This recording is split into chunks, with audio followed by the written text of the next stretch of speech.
Bueno, bienvenidos a todos. Hoy vamos a estar en la sexta jornada de OFIL. Como siempre, el público se renueva, así que vamos a contarles, por las dudas del público nuevo que haya, quién es OFIL, qué somos OFIL, y bueno, y todos sus objetivos, su misión y visión.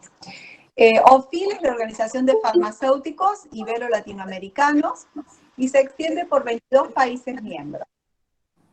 Se extiende por toda Ibero-Latinoamericana y son todos los países de habla española y portuguesa. Como toda organización tenemos una misión, una visión y valores. Nuestra misión es justamente reunir a todos los farmacéuticos de América Latina, de la península ibérica, que comparten el idioma español y portugués, con la presencia de todos los ámbitos de los niveles profesionales. Es decir, no solo el sector público, sino también el sector privado. Y el interés es mejorar y optimizar la actividad profesional, en beneficio, como actuamos todos los farmacéuticos de nuestra comunidad. ¿Cuál es nuestra visión? Nuestra visión es ser la organización que favorezca la colaboración entre todos los farmacéuticos que formamos OFIL para lograr el desarrollo profesional en todos los ámbitos, logrando un empoderamiento de nuestra profesión basado sobre todo en lo que es el progreso científico, siempre en comunicación con el equipo de salud, porque obviamente no somos un ente aislado, sino que trabajamos en un equipo multidisciplinario, para así brindar el mejor servicio asistencial a la sociedad y llevar a cabo nuestro fin, sobre todo, que es promover el uso seguro y racional del medicamento en la comunidad. Nuestros valores son profesionalidad, generosidad, liderazgo, responsabilidad, colaboración, diversidad, pasión. Un poco como dijimos recién, estos son nuestros objetivos, que van obviamente acorde a nuestra misión y los valores, que son difundir la profesión farmacéutica en todo el ámbito ibero-latinoamericano, colaborar también con las facultades de las distintas universidades, con las facultades para ver las currículas académicas de farmacia, también para los centros de información de medicamentos, para farmacia tanto comunitaria como hospitalaria.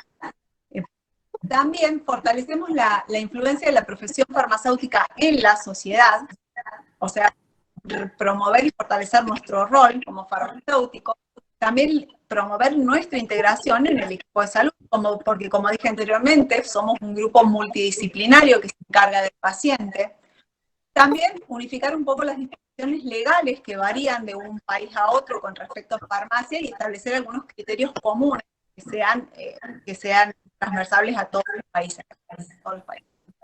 También incentivar y practicar mejores relaciones y servicios entre los farmacéuticos de todos los países que forman OFIL. Acá les presento, tenemos la OFIL, ahí tienen el link si quieren ingresar para que puedan leer, tiene artículos muy originales, artículos para leer, para ser informado, y también no solamente para leer, sino que también invitarlos a que ingresen y tienen todos los requisitos y todo para que puedan presentar estudios de utilización de medicamentos o estudios que puedan realizar en su ámbito, que lo puedan presentar en la revista para ser publicado. Bueno, acá tenemos el programa, como ya lo hemos visto, bueno, ya lo conocen, vamos por el módulo 6, que es perspectivas actuales y desafíos de la profesión farmacéutica frente a las nuevas necesidades en salud. Estas jornadas son auspiciadas y están declaradas de interés público por la Facultad de Ciencias Químicas de la Universidad Nacional de Córdoba, por la Universidad MASA, por el Colegio de Farmacéuticos de Mendoza, por el Colegio de Farmacéuticos de Córdoba, por la Cámara de Farmacias de la provincia de acá de Córdoba, y también por la Dirección de Farmacología y Normatización de Drogas, Medicamentos e Insumos, que depende del Ministerio de Salud de la provincia de Mendoza.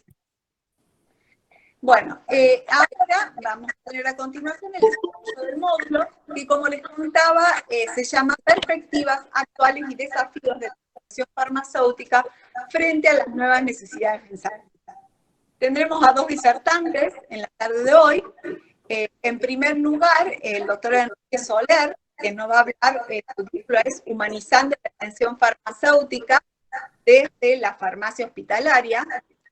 El doctor Enrique Soler es farmacéutico y doctor en farmacia, especialista en farmacia hospitalaria, magíster y consultor en bioética, es ex jefe del servicio de farmacia del Hospital Arnau de Vilanova de Valencia, de España.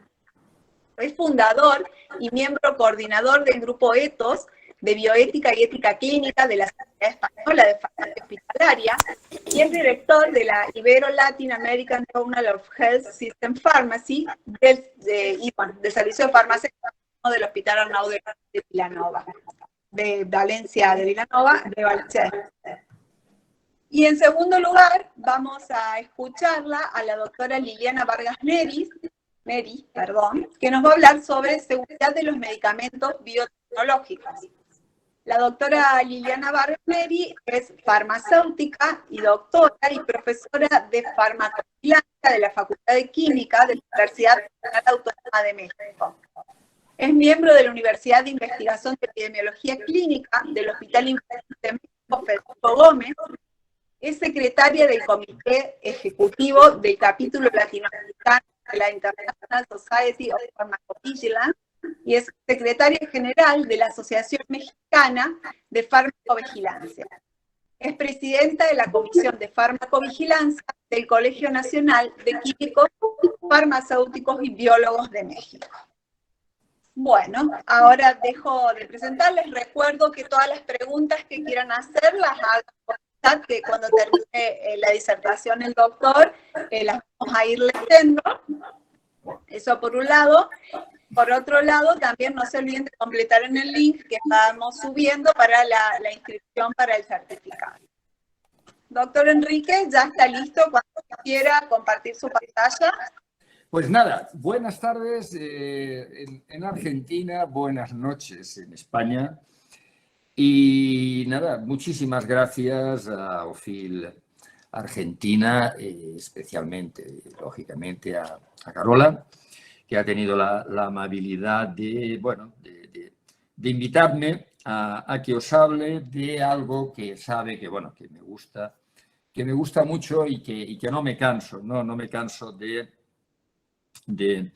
repetir, de hablar, de incluso practicar a pesar de que hace escasas semanas, casi días, que me he jubilado en lo que es el servicio de farmacia del Arnau. No me he jubilado de seguir trabajando por la farmacia hospitalaria, trabajando por OFIL, trabajando por la revista, trabajando por la ética, por la humanización y por el paciente.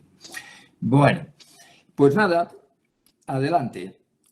El objetivo de mi presentación es compartir una serie de reflexiones que nos puedan resultar de utilidad a los farmacéuticos para prestar una atención farmacéutica de la forma más humanizada posible y que el paciente la perciba como tal. Hace ya aproximadamente 30 años, Javier Gaffo decía, pero bueno, primero nos dijo, Javier Gaffo fue uno de los, porque ya falleció, uno de los bioeticistas principialistas más importantes que ha tenido el mundo de habla hispana y fue uno de los tres grandes figuras que introdujeron la bioética principialista en España concretamente. Bueno, dijo esto, dice, lo que constituye el principal problema bioético es cómo humanizar la relación entre aquellas personas que poseen conocimientos médicos y el ser humano frágil y frecuentemente angustiado, que vive el duro trance de una enfermedad que afecta hondamente a su persona. ¿Y por qué dijo esto? Pues dijo esto por dos razones. Una, porque era cierto, y desgraciadamente sigue siendo cierto, y porque en aquella época, cuando dijo esto, por el 93, más o menos fue cuando en la prensa todo el tema de la bioética parecía que iba a ser pues todas las cosas alrededor de la famosa oveja Dolly, que de alguna manera pues algunas habrán oído, sobre todo los más mayores o habrán oído de eso a sus antepasados, a sus padres, sus profesores, que de la problemática, ¿no?, que surgió pues aquella experimentación y tal. Pues no, este hombre dijo claramente dónde está el problema bioético, el auténtico, el que día a día nos afecta a los seres humanos.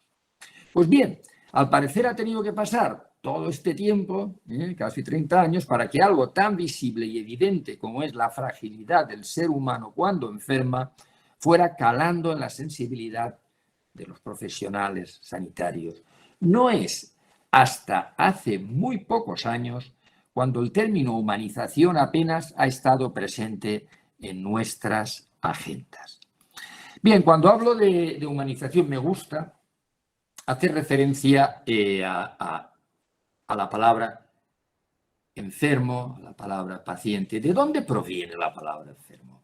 La palabra enfermo deriva del término latino infirmus, que significa no firme, se cae.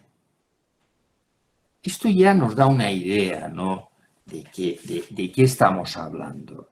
¿Por qué lo de la humanización? ¿Por qué tenerle un especial respeto, una especial ayuda, ¿no?, al enfermo, ¿no? También la palabra patiens viene del vocablo latín que significa, bueno, paciente viene de patiens, latín, que significa sufrir, aguantar, etcétera, ¿no? Pues bien, esto, el hecho de estar enfermo, le supone a la persona un motivo de vulnerabilidad por la fragilidad que le infringe la propia enfermedad. Podía insistir más en este concepto, pero prefiero ir adelantando. Bien, humanizar es una cuestión ética que tiene que ver con los valores que conducen nuestra conducta en el ámbito de la salud. Cuando los valores nos llevan a realizar cuidados y velar por las relaciones asociadas con la dignidad de todo ser humano, hablamos de humanización. La dignidad es lo más humano que tenemos y que somos. Todo ser humano tiene un valor y una dignidad intrínseca por encima de cualquier circunstancia externa o personal. Y eso nos lo tenemos que interiorizar, lo tenemos que digerir. De hecho, para los creyentes, San Pablo en su carta a los Corintios nos dice: ¿acaso no saben que su cuerpo es templo del Espíritu Santo?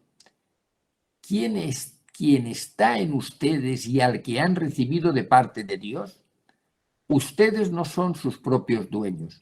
Fueron comprados por un precio. Por tanto, honren con su cuerpo a Dios. O sea, ahí, de alguna manera, lo que me vengo a referir es que, como dicen en alguna parte de aquí, a más, los católicos, los cristianos en general, han de tener un concepto todavía mayor de la propia dignidad del ser humano, porque el ser humano, según sus creencias, son templos del Espíritu Santo. Bien, recordando el término de atención farmacéutica, que todo el mundo se lo sabe y todo, con todas sus cuestiones, recordamos que es la provisión responsable de la farmacoterapia con el propósito de alcanzar unos resultados concretos que mejoren la calidad de vida de cada paciente.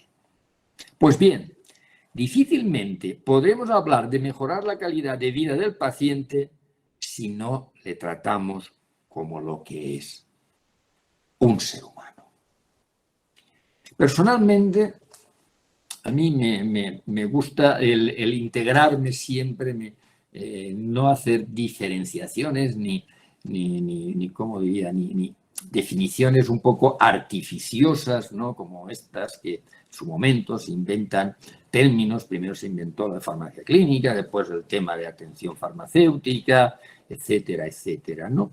Bien, yo simplemente digo que para mí la atención farmacéutica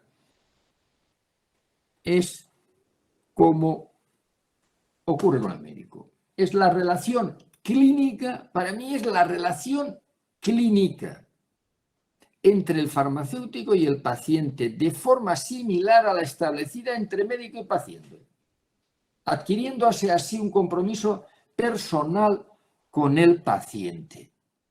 Luego, la atención farmacéutica, el resumen, para mí, es la relación clínica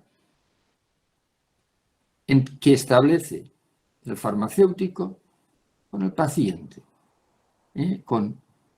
Y al establecerla se crea un vínculo y un compromiso personal. Compromiso, comprometerse. Ese es el secreto.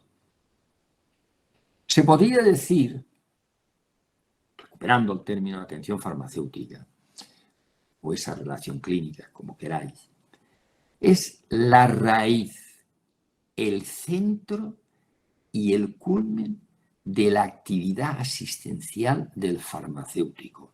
Estas tres palabras encierran un significado brutal que no vamos a desarrollar. Esto casi haría falta incluso un trabajo, ¿no?, de filosofía, ¿no?, para desarrollarlo. Pero ya lo ves, ¿no? O sea, ya se ve. O sea, raíz, centro, culmen, si empiezas a analizar, pues eso es nuestra actividad de atención farmacéutica. Y dejadme, ya que estamos hablando de humanización, bueno, dejadme hablar un poco. ¿Por qué estamos hablando de humanizar? Estamos hablando de humanizar. Si estamos hablando de humanizar es porque en algún momento habremos visto que lo está pasando. Si estamos hablando de humanizar es que igual en algún momento hemos deshumanizado, ¿no? Pues bien, recordemos que coincidiendo con el mayor avance científico médico de la historia de la humanidad, se identifica la medicina y por ende la atención sanitaria como un conjunto de conocimientos científicos y técnicos ejecutados de un modo deshumanizado, de un modo, diría yo, automatizado, de un modo tipo cadena de montaje, ¿no?, de una fábrica de coches, tratando a la persona como si de una máquina averiada se tratase. Todavía se escucha por ahí. Sí, la cadera y el bazo, para referirse a esa persona enferma que aqueja una dolencia de cadera, como puede ser una rotura de cadera, que a una persona enferma que tiene un problema en el bazo, etcétera. Todavía, ¿verdad? Todavía se escucha eso. Pero no, la atención sanitaria no consiste solamente en un conjunto de técnicas basadas en un conocimiento científico que ayuden al cuerpo a recuperar su normal funcionamiento. No, eso no es. De hecho, y no, o sea, me cuesta mucho no irme un poco por las veredas de estas. Me cuesta mucho, pero en contra de lo que mucha gente dice. Mira, ya lo tenemos aquí. Pero, a ver, quería ir... No.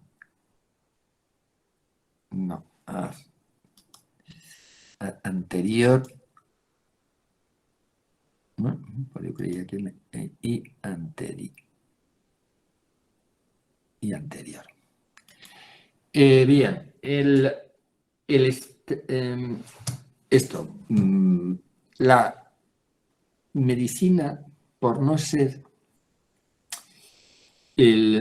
vamos a ver, no es una ciencia. es la aplicación de una ciencia, pero bueno, no me quiero enrollar demasiado en ello, ¿no? Pero bueno, pero sí quiero decir una cosa, aunque que la tenéis ya aquí en la pantalla, ¿no? Es que curiosamente el extraordinario desarrollo de la tecnología y de la biología molecular ha propiciado que sepamos más sobre la enfermedad y menos sobre el enfermo.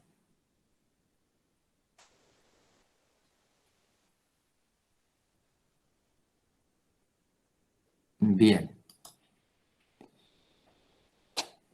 El ejercicio de la medicina, la farmacia, la enfermería, son además de esa ciencia un arte, porque atañe a lo humano y no son ni una ciencia exacta ni un conjunto de procedimientos y protocolos a aplicar, sino que encierran en sí mismo la complejidad y la incertidumbre y deben ejercerse con prudencia y sabiduría. En medicina, igual que pasa en ética, nunca se alcanza la certeza.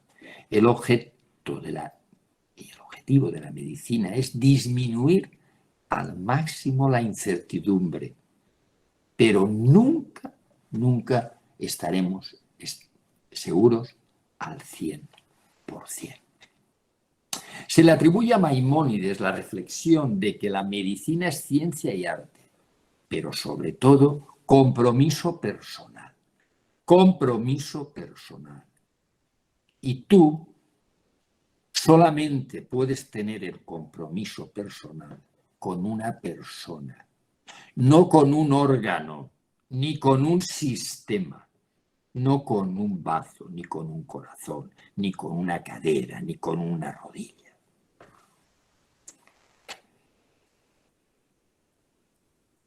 Compromiso personal con la persona enferma, no firme, que necesita nuestro apoyo.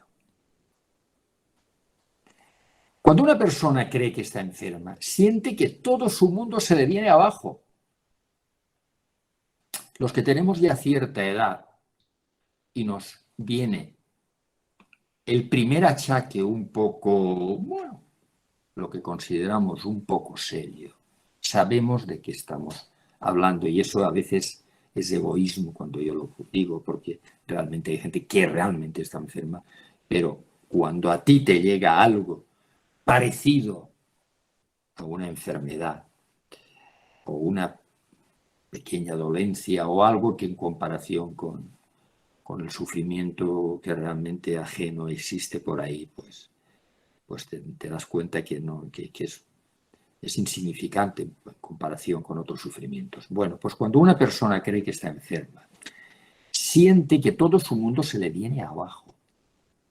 Y cuidado, lo he dicho con toda intención, no he dicho cuando una persona está enferma, no. Simplemente la creencia tener la creencia de que se está enfermo es suficiente para hundir a una persona, para hacer que sienta que todo su mundo se le viene abajo. Pues bien, ahí estamos nosotros para ofrecerle no solo nuestro apoyo, sino nuestra ayuda, para comprometernos con él, para hacerle sentir que juntos lo superará, que juntos será más fácil o en el peor de los casos, que estaremos juntos hasta el final. Pues bien, llegado a este punto nos toca reflexionar sobre cómo hemos prestado esa atención farmacéutica de la que hablamos al principio y que debía mejorar la calidad de vida de los pacientes a través del compromiso personal con ellos. La atención farmacéutica, como una parte más de la atención sanitaria, no ha escapado de los vicios deshumanizadores que el sistema y el propio entorno social ha propiciado durante estas últimas décadas. Y es más que probable que de una forma todavía más agudizada. Nos hemos centrado excesivamente en el medicamento y en la interacción de este con el paciente, pero desde la farmacodinámica y la farmacocinética, sin pretender restar importancia a la adherencia, durante mucho tiempo nos hemos focalizado casi exclusivamente en ella, sin tener en consideración un sinnúmero de circunstancias, valores, miedos propios del paciente que pueden condicionar dicha adherencia, así como el propio proceso de recuperación. Es hora, pues, de trascender al tratamiento y centrarnos también en el trato personal, en el trato humano. Durante muchos años, los farmacéuticos y farmacéuticas de hospital no nos hemos preparado para conectar con el paciente. La formación en habilidades de comunicación de los farmacéuticos asistenciales resulta un deber ético. Así como la permanente formación es necesaria en las distintas áreas de capacitación de nuestra especialidad, la humanización requiere también profundizar en el conocimiento de los valores, la ética y la comunicación. Es curioso cómo durante años, ahora poco a poco ya se va, la maquinaria se empieza a mover. Mira, una persona, bueno, para ser considerada que, bueno, experta en un área, tiene que saber mucho de esa área, mucha farmacología, mucha fisiopatología y tal. Ahora bien, para ser experta en reflexión ética, para ser experta incluso en saber comunicar, en tener una formación humanística, para eso no. Con eso se nace, hombre, no. Con eso se nace. Tú imagínate que ahora yo me pongo y digo, no, voy a hablar aquí de la última novedad sobre el cáncer de colon, por ejemplo, ¿no?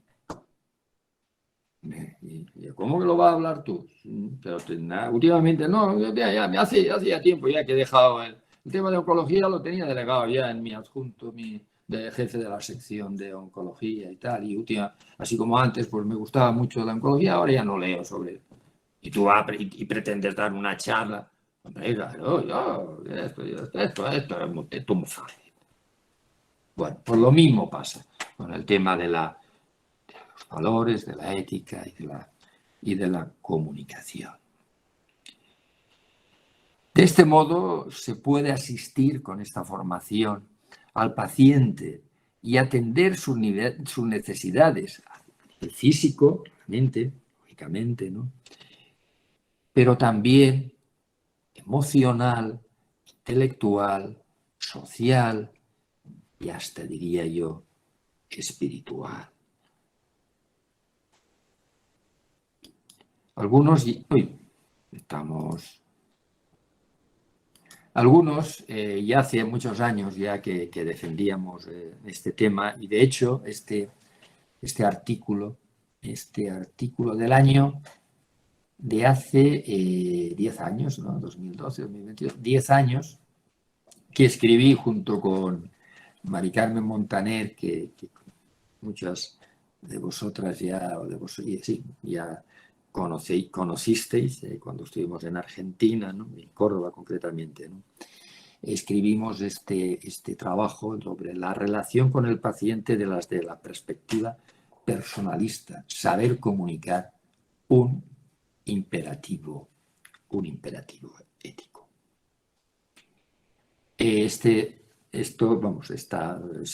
Si ponéis en internet se puede recuperar, está en abierto, al igual que este libro que coordiné hace unos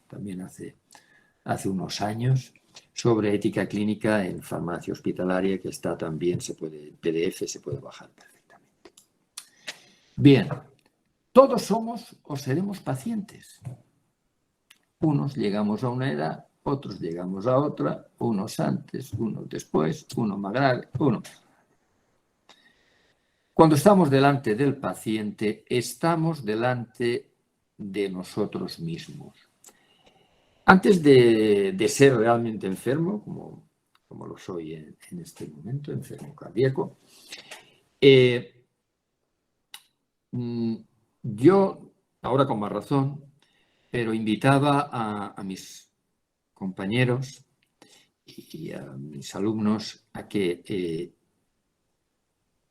se vieran primero en el espejo cuando ensayaran la comunicación y después cuando estuvieran delante del paciente sintieran como si están también mirándose al espejo.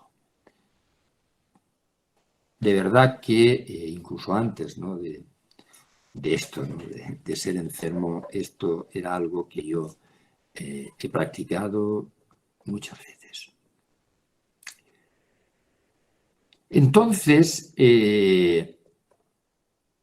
¿cómo nos gustaría que se nos dijeran las cosas si fuéramos enfermos?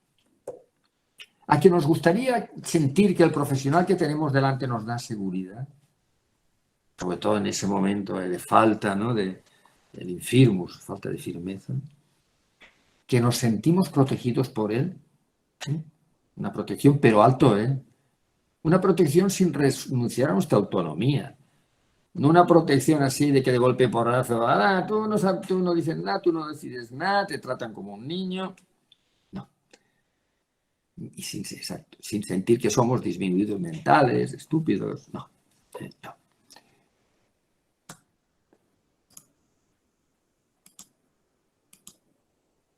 Nos gustaría poder conectar con él,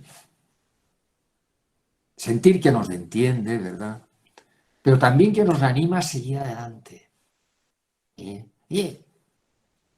Hoy como que te veo mejor, doctor, ¿pero qué dice? Esa sonrisa, esa mirada no la tenías la última vez que estuvimos hablando, que viniste por la medicación, animar a seguir adelante. O nos felicita cada vez que avanzamos, aunque sea un poco. He visto que anda mejor, ¿no? Ha entrado y no se ha apoyado y tal. Ay, doctor. Sí, ¿no? Nos gustaría eso, ¿verdad? Pues practiquémoslo nosotros.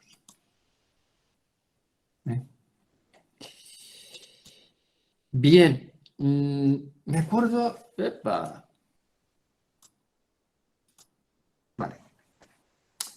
Me acuerdo de un congreso que aquí en Valencia, que invitamos en unas mesas redondas a unos pacientes. Me acuerdo de estos dos momentos. Recuerdo un paciente hablando y tal, pues todas las vicisitudes, ¿no? Que hasta que llegara al servicio de farmacia y tal. Y entonces nos dijo eso de, estaba yo atendiendo esto, preparando, estaba yo también me acuerdo del comité científico y tal, y oigo que dice, no nos pongan cara de palo. No nos pongan cara de palo, por favor, cuando llegamos a la consulta. Entiendan que hemos estado esperando en la consulta, médica. Puede que sea el día en que nos han dado el diagnóstico. Teléfono. Hola.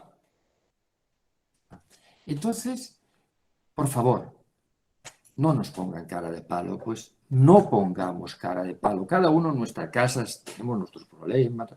Intentemos, cuando llegamos al hospital, poner al menos esa cara de, casi diría yo, de bienvenida a la consulta.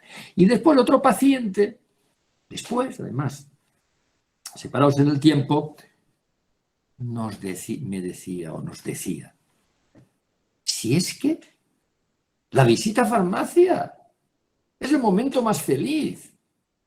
Y todos ahí nos quedamos, fue buenísimo aquello. Sí, porque es donde nos van a dar el remedio a nuestros males, la pócima que nos curará. Qué bonito fue escuchar aquello por parte de un paciente. Qué bonito y qué forma también, ¿no?, de mejorar nuestra autoestima. Creámonos lo que eso significa. Y también valoremos nuestro trabajo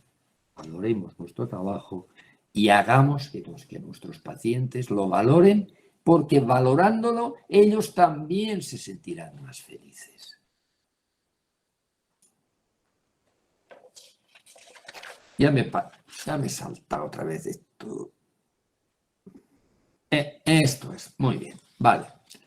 Bien, hace aproximadamente unos 3 o 4 años en el Congreso de Sevilla presentamos, bueno, en el Congreso de la Sociedad Española de Farmacia Hospitalaria, presentamos la primera guía de humanización que hizo una sociedad científico-profesional en España y la hicimos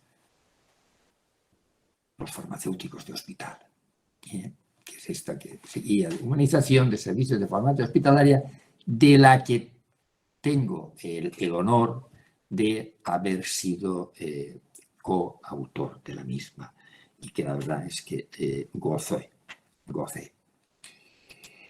El objetivo de esta guía, que también se la pueden bajar de la propia página, creo que está en abierto, de la SEF, pueden bajársela en PDF.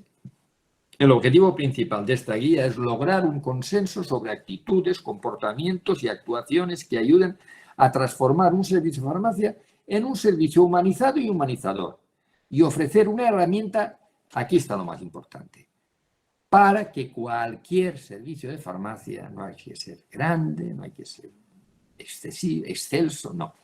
Cualquier servicio de farmacia, sean cuales sean sus características y estado actual, tenga los apoyos suficientes para avanzar en este camino. Y aquí decir que esta guía ha sido elaborada por farmacéuticos con la intervención de pacientes. Y aquí, he puesto esta página porque un paciente de los que estuvo con nosotros dice: cuando creas un vínculo con tu farmacéutico, empiezas a confiar mucho más en el tratamiento y entiendes los porqués de todas las cosas que antes te generaban estrés. Pues bien, tal vez la mejor forma de humanizar es preguntar a los pacientes. Preguntar cómo se sienten, qué quieren, bueno, todas estas cosas, ¿no? Desde aspectos estructurales, administrativos, farmacoterapéuticos, hasta incluso los que conciernen a sus valores, preferencias, necesidades. Pues eso es lo que empezamos a hacer. 3 hospitales que solemos colaborar, como son el Hospital Arnau de Vilanova de Valencia y Llíria, de donde yo estaba jefe supremo, y Hospital General Universitario de Castellón.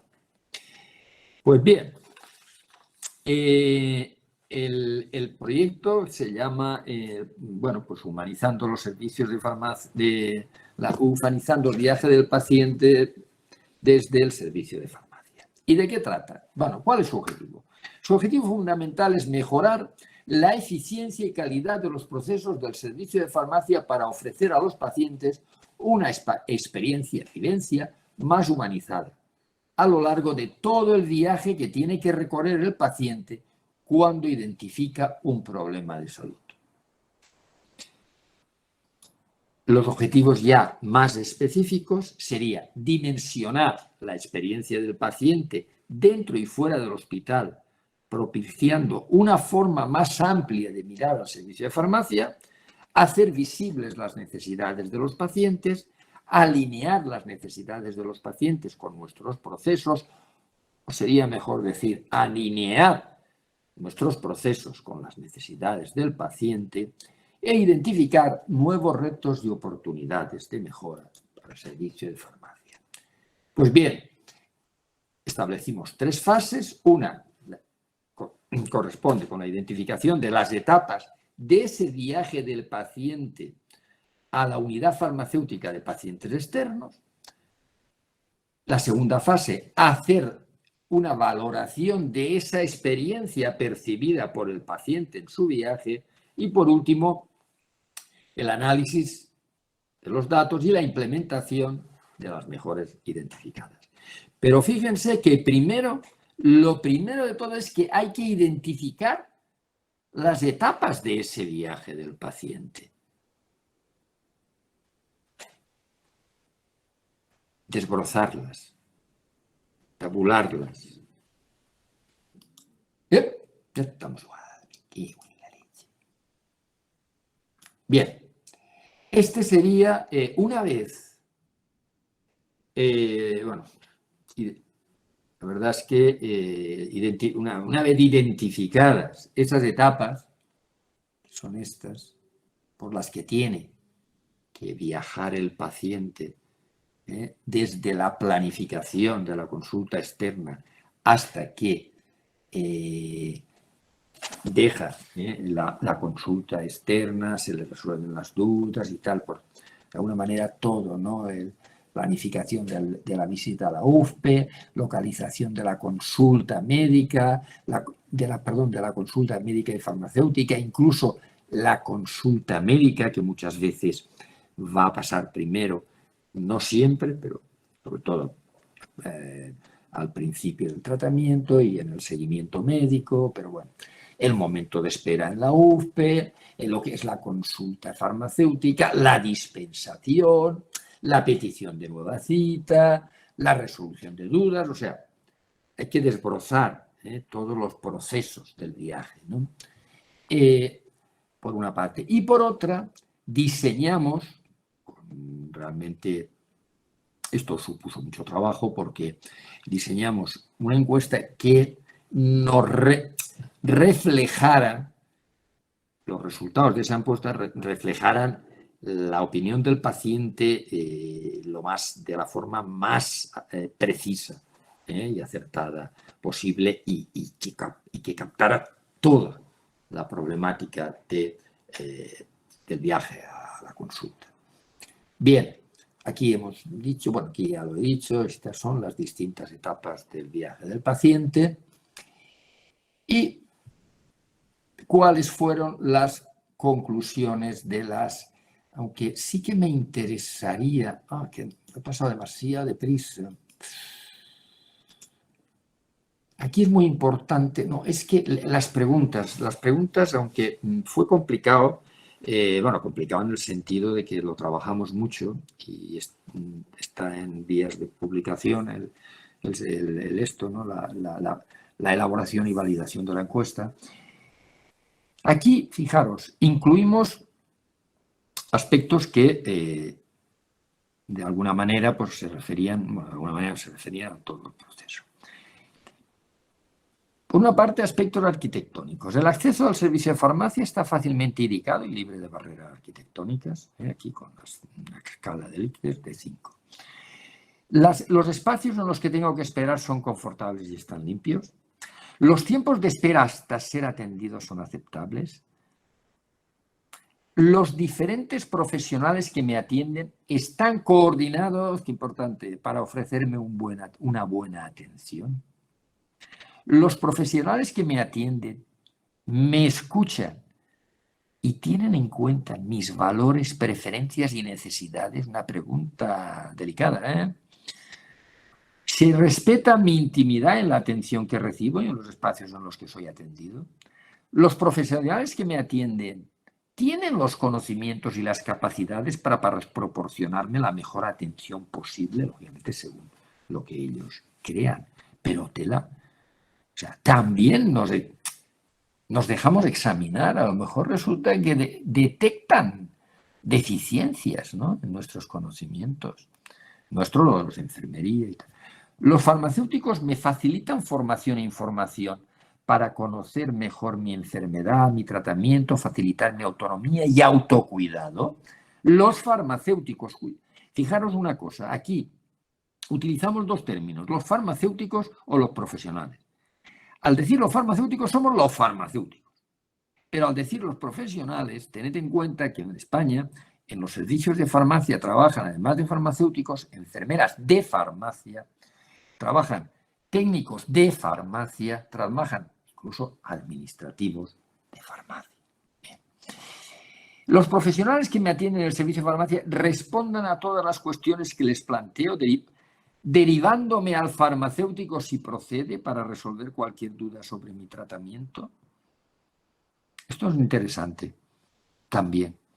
Así nos damos cuenta nosotros de si nuestro personal nos está derivando a los pacientes o para sacárselo de en medio dicen, vale, no les dan ninguna solución, pero tampoco nos lo mandan, ¿vale? Y por último, esto es ya más vía, si la atención recibida vía telefónica, mail o una página web que tenemos para la gestión de citas y consulta de información es adecuada en tiempo y forma. Vale. Bueno, pues sigamos.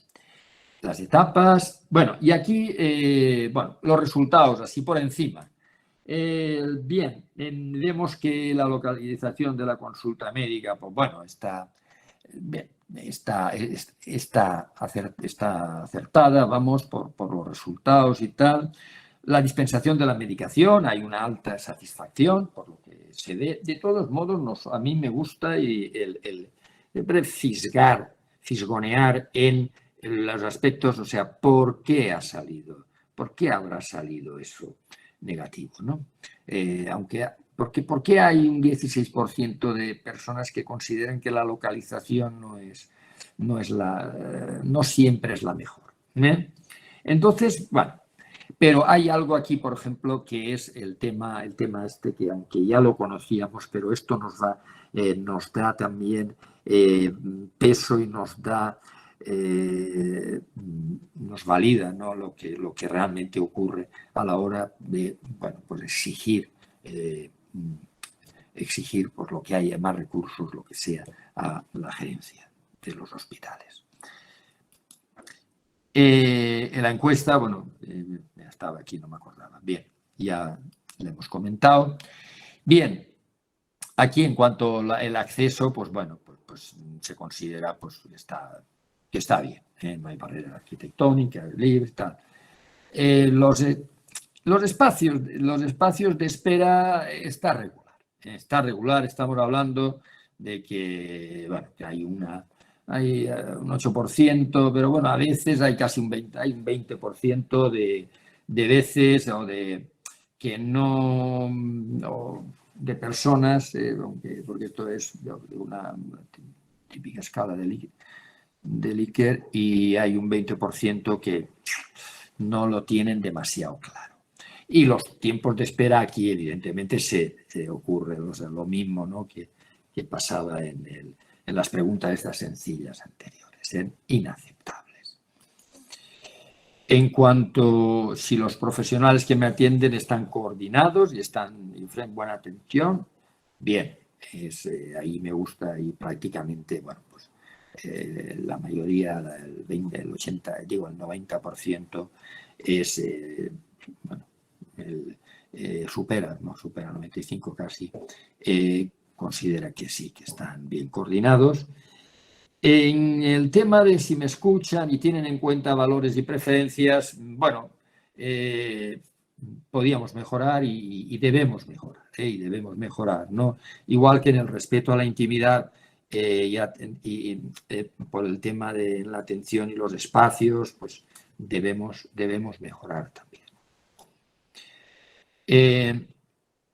Aquí, sobre los conocimientos, parece ser que tenemos los conocimientos. En este punto, no lo del farmacéutico, si proporcionan formación e información, aquí aparece así no me gusta esto, pero hay que analizarlo, aunque yo sé más o menos por dónde van los tiros. En cuanto a esto, pues, bueno, los profesionales sí que responden a las dudas en general y esto en la atención telefónica, web, email, existe todavía un cierto desconocimiento de que lo pueden utilizar. Bien, aparte decimos a la gente, a los pacientes, perdón, que detrás, bueno, pues nos fueran diciendo opiniones libres. Bien, poco espacio para atender, tal. Bien, esto ya... Y estas son las repetitivas, las más repetitivas. Bien. Ahora, en este momento, estamos haciendo el análisis.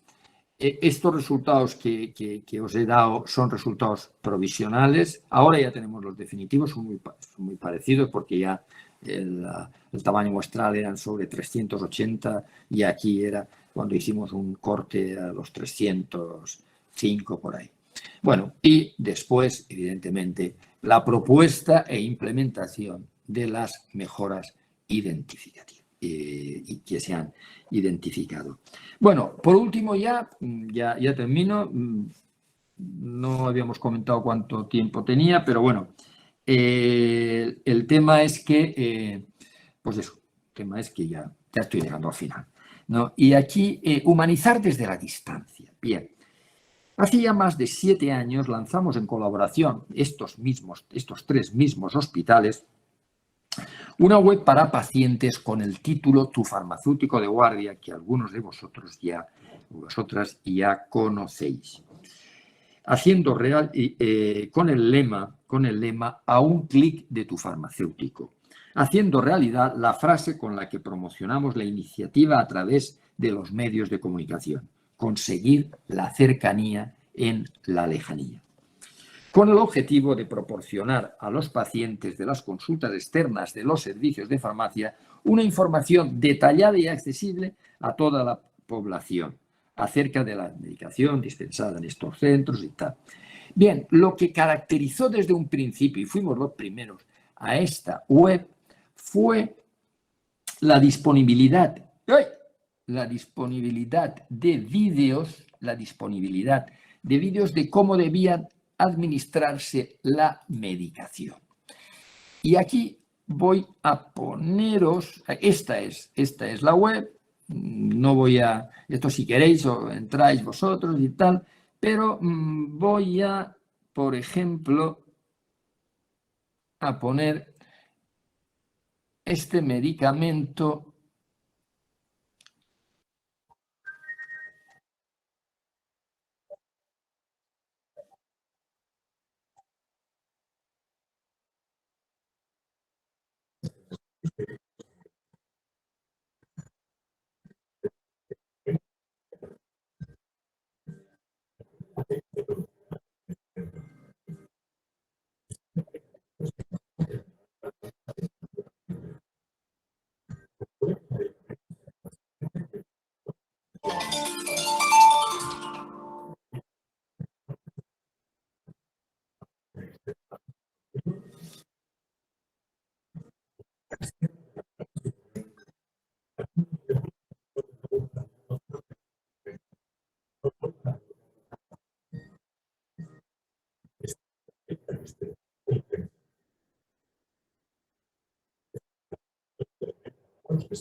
Bueno, pues a ver cómo ahora. ¿Cómo vuelvo? Ahora. Bien, pues nada, ya habéis visto un poco de qué va esta página. Además tenemos un Twitter, además se pone información de cada uno de los medicamentos, una ficha reducida. ¡Ey! Ya me he ido otra vez. Bueno, no quiero. De información al paciente. Os aconsejo de verdad que os metáis y veáis bueno, el interés que puede tener esto para los pacientes, ¿no? Y nada, ya muchas... ¡Epa! No, ¿qué he hecho? Bonín, que no, hombre, que no. Esto. Ahora, pues nada, muchas gracias. Siempre que termino mi intervención, lo hago con esta frase de Teresa de Calcuta, ¿no? Que nadie se acerque jamás a ti sin que al irse se sienta un poco mejor y más feliz. Y últimamente, pues, he añadido esta otra de Juan de la Cruz. Al atardecer de la vida nos examinarán del amor. Ojalá que tras nuestro trabajo de cada día con el paciente, este al irse se sienta al menos un poco más feliz. Ojalá que este trabajo lo hagamos con amor. Muchas gracias por escucharme y no sé si hay tiempo para preguntas, ¿no? Hola, Y aquí estoy. Sí. Sí. Genial tu disertación, como siempre. Siempre es un placer escucharte y con todas las... ¿Me estás escuchando? Te estoy escuchando, ¿no? Intento Sí, quitar sí, esto no, de aquí. no, que siempre es un placer escucharte en todas tus disertaciones y la energía que le pones, y con todo el cariño que hablas de tus pacientes, ¿no? En mi caso, a mí no me toca tener pacientes ambulatorios en el servicio de farmacia, solamente tengo internados, pero sí es importante lo que vos decís, es cuando se acerca uno en la sala al paciente o en la sala de internación, hablarle de una forma clara, ¿no? Y tratar de tener esa llegada para hacerlo sentir un poco mejor más allá de toda su patología, ¿no? Acá nosotros en Argentina realmente es hacer toda esta tarea que haces vos, creo que se nos complica bastante porque usualmente somos pocos en los servicios de farmacia. Siempre estamos diezmados, somos el servicio que es el que está atravesando toda la institución y siempre somos el que menor cantidad de personal tiene. Entonces tenemos que hacernos de 1000 formas para alcanzar y hacer todas las tareas, ¿no? Pero bueno, y así todos nos las arreglamos y podemos hacer algunos trabajitos, ¿sí? Así que la verdad que yo te agradezco muchísimo que te hayas hecho este tiempo después de haber terminado tu jornada y más allá tu etapa de trabajo intenso, que ya ahora estás jubilado, pero como vos decís, jubilado del hospital, pero no jubilado de la formación, de seguir transmitiendo tu formación y toda toda tu experiencia, ¿no? Acá estamos viendo un montón de mensajes de los asistentes, hay más de 80 personas escuchándote, que te dicen muchísimas gracias, humanizando la humanidad, 1000 gracias, te dicen muchísimas gracias por la excelente presentación, felicidades, muchas gracias a Ofil, dicen, excelente exposición, así que bueno, tenemos un montón de mensajes de los asistentes. No sé si alguien quiere hacer una pregunta en forma directa, los escuchamos y si no, lo despedimos a Quique para dar paso a la siguiente disertante. De todas maneras, tienen el correo electrónico de Quique para poder escribirle si quieren hacerle algún comentario. Así que bueno, y Quique, si querés copiar el link en el chat para que la gente le quede la página de tu farmacéutico de guardia, copiala en el chat. Hola.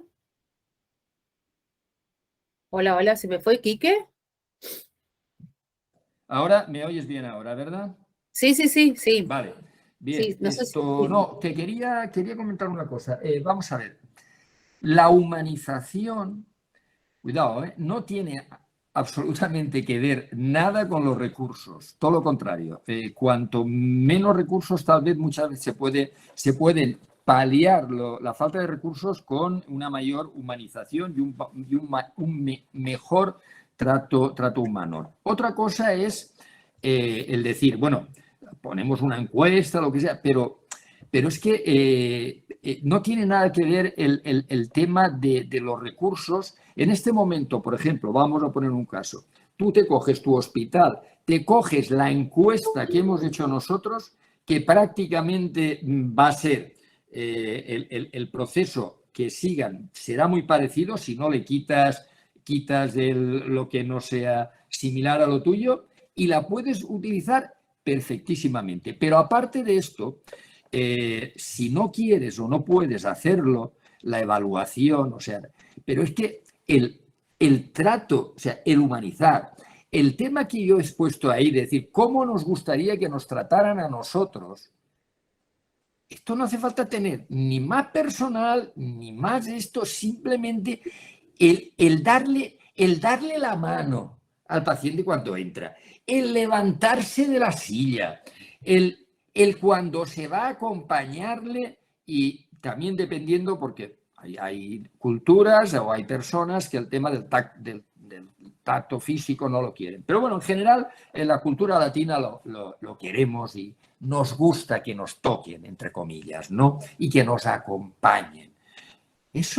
Para eso no hace falta tener gente. Para eso es que, claro, también es cierto una cosa que bueno, yo entiendo que tiene que nacer, pero bueno, te tiene que nacer, pero bueno, has hecho farmacia y si no te gusta la farmacia, pues te dedicas a llevar a un laboratorio y ya está. Pero si estás en un hospital y has hecho farmacia, te tiene que gustar el trato con el paciente. Y me decías que pegada el link... no, vea, no, sí que no hace falta pegar ni nada, lo apuntáis ahí, que tu farmacéutico de guardia, todo seguido, .org. Y ya está. Perfecto. Es que lo bueno que tiene esta dirección es que es tan sencilla que se queda tu farmacéutico de guardia. ¿Por qué tu farmacéutico de guardia? Porque el tema es que estamos las 24 horas con el paciente debido a que el paciente en cualquier momento puede acceder, puede leer el vídeo, puede incluso ponerse en contacto con el hospital con el servicio de farmacia, que después ya le responderá a la mañana siguiente o lo que sea. Pero que ese fue el secreto de hace 7 años, ¿no? Por eso de decir a un clic de tu farmacéutico. Y bueno, si hay alguna pregunta y si no, pues... La verdad que sí, Quique. Yo justamente hoy, esta mañana hablaba con mis chicos, mis auxiliares del servicio, que yo soy la única farmacéutica y tengo 4 auxiliares, y hay un par de auxiliares que son bastante inquietos y continuamente están queriendo saber más y siempre vienen a preguntar qué le pasa a ese paciente, qué tiene y todos los días y cómo va evolucionando. Entonces, hoy va una de las chicas a un pacientito, un bebé, en la neo, entonces yo le pregunto, y bueno, ¿cómo va este pacientito? Y me dice, no, la verdad que no quiero preguntar. Entonces digo, pero no es que preguntes porque sea molesto que vos preguntes, sino es para que sepas y cómo podés ayudar desde el lado de conocer más de ese pacientito, ¿no? Entonces, de esa manera, como que los voy, poniendo a tono, que son bastante nuevos todos, porque es un servicio de farmacia bastante nuevo, pero estamos trabajando con equipo y haciendo ese tipo de trabajo para poder, digamos, reforzar esa condición, ¿no? De conocer bien al paciente al que le estamos llevando la medicación. Si no es que le llevo al de la cama 8, sino, bueno, ¿cómo se llama? Y registrar el nombre y bueno, y si entro a la sala, saber cómo preguntarle y cómo dirigirme a ese paciente, ¿no?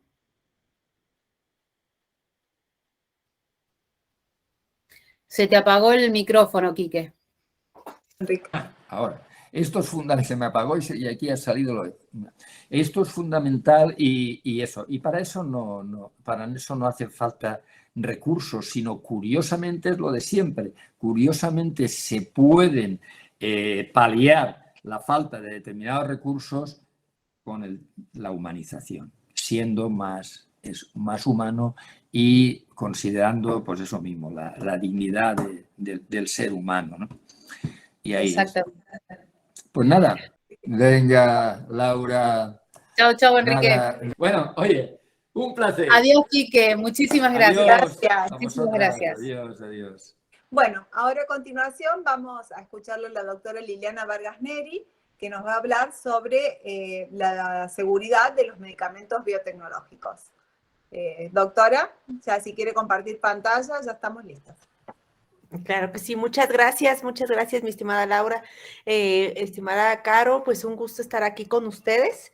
La verdad es que muy contenta de la primera charla con el doctor Enrique, muy ameno y justo a colación, ¿no? De este acercamiento que tenemos como profesionales con el paciente. Entonces, nada más para confirmar que me escuchen bien. Se escucha perfecto, Liliana. Perfecto, sí, perfecto. Muy bien. Voy a compartir mi pantalla. Perfecto, muy bien. Pues antes que nada, agradecerle la invitación a mi querida Caro, ¿no? Que pues no hemos tenido oportunidad de vernos en presencial desde el 2019, pero esperemos que pronto nos veamos en presencial y nos abracemos, ¿no? Como debe ser, humanizando, ¿no? Como decía el doctor Enrique Soler. Pues principalmente el día de hoy, pues vamos a hablar un poquito de esta seguridad de los medicamentos biológicos o biotecnológicos, también se les conoce, en donde pues prácticamente es como algunas novedades que podemos estar rescatando justamente de los cambios que hemos tenido a través de la incursión de los biosimilares o los biocomparables para el caso de México. Pero pues es prácticamente un recordatorio y un llamado hacia el seguimiento de reacciones adversas justamente que vamos a tener con los medicamentos biológicos, que a pesar de que han estado en el mercado ya desde hace ya un tiempo, pues esto no significa que sepamos todo de ellos, ¿verdad? Entonces, pues aquí vamos a continuar. Primero vamos a saber qué es un medicamento biológico, ¿verdad? Nosotros sabemos que un medicamento biológico es aquel que ha sido elaborado a partir de productos de origen biológico, es decir, microorganismos o cultivos celulares, ¿no? Aquí vamos a ver que vamos a utilizar la tecnología de DNA recombinante o la expresión controlada de genes que van a codificar proteínas biológicamente activas, ya sea en células procariotas o en eucariotas, incluyendo también células de mamífero ya transformadas o bien obtenidas a partir de hibridomas o que emplean anticuerpos monoclonales durante su producción. Es decir, nosotros estamos ante medicamentos que han surgido como una innovación en la tecnología farmacéutica y que justamente eso pues nos hace tener un stop y un recordatorio sobre estos medicamentos biológicos. Prácticamente nosotros crecimos en la farmacia con los fármacos convencionales, ¿cierto? En donde pues tenemos diferencias marcadas en cuestión de comparación con los biotecnológicos o biológicos. Principalmente vamos a ver diferencias estructurales, ¿no? Por un lado, los fármacos convencionales van a ser de un peso molecular más pequeño, con estructuras definidas, más estables, ¿verdad? Pero ya los biológicos, pues vamos a tener pesos moleculares más grandes, estructuras complejas, algunos pues van a ser lábiles a cambios bruscos de temperatura y esto mismo va a requerir de análisis complejos. Por otro lado, pues el proceso de obtención, nosotros estamos acostumbrados a la síntesis físico-química, la semisíntesis, síntesis orgánica, pero pues los biológicos prácticamente estamos utilizando a los organismos vivos. Por otro lado, tenemos también la purificación, en donde justamente los biológicos van a tener diversas impurezas y por lo tanto vamos a requerir de métodos altamente especializados y además vamos a tener algunas isoformas en esta purificación, ¿no? En cuanto a estabilidad, pues vamos a tener que los biológicos son menos estables, ¿no? E inclusive vamos a hablar de estos agregados proteicos. Por otro lado, pues en cuestión de farmacocinética, vamos a ver a los biológicos como aquellos que se van a administrar de diferente forma a lo que nosotros tenemos acostumbrado en un paciente ambulatorio. Por ejemplo, los biológicos difícilmente pues se van a administrar vía oral precisamente por su naturaleza y entonces vamos a tener administraciones de tipo intravenoso o subcutáneo. Pero los fármacos convencionales, pues nosotros sabemos muy bien que estos prácticamente tenemos mucho en cuestión de vía oral, ¿no? Y vamos a tener aquí, pues, comparaciones de biodisponibilidad entre uno y otro. En el aspecto de seguridad, pues aquí nosotros básicamente vamos a estar con los fármacos convencionales, con lo que conocemos, con las reacciones adversas esperadas y no esperadas. Dentro de las esperadas, pues vamos a ver muchos análisis de toxicidad justamente por la formación de metabolitos o bien que tenga algún involucramiento en su eliminación de estos fármacos. Sin embargo, para la seguridad de los biológicos, pues vamos a ver otras reacciones no comunes, pero también muchas que están relacionadas con el sistema inmune. Para los biológicos, nosotros vamos a ver que es muy importante la inmunogenicidad propiamente, que vamos a ver, pero para fármacos convencionales, pues no va a aplicar. Entonces, esto hace que nosotros en verdad estemos, a pesar de que ya tenemos años utilizando los biológicos, en verdad estemos posicionando estos biológicos como un tema de estudio para cualquier profesional de la salud, incluyendo, pues, obviamente no solo los farmacéuticos, sino también los médicos, enfermeras, ya que mucho de la seguridad de estos medicamentos va a depender también de su uso. Ajá. También vamos a ver que en cuestión de costos, los biológicos en general van a ser altamente elevados justamente por los procesos de manufactura, y en cuestión de legislación ha ido evolucionando a lo largo del tiempo a través de los resultados que han arrojado diferentes ensayos clínicos y estudios observacionales. Y por otro lado, pues nosotros estamos ahora ante esta demostración de la biosimilitud con los biológicos. No así, por ejemplo, la bioequivalencia que nosotros sabemos con los medicamentos convencionales, ¿no? A través de la posición de los medicamentos genéricos.